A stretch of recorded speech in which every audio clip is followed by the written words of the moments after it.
But Frank Vogel, yeah, he's a good X and O coach. He had a similar story like Eric Spoelstra. They both came up like it was they both were like doing media stuff first, and then they came into the coaching game, right? So he's good at like drawing up plays and stuff like that. He's a great defensive coach.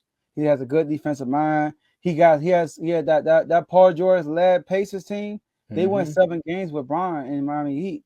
And that Pacers team was not better than Miami at all. They won that game. That should never went 7 games.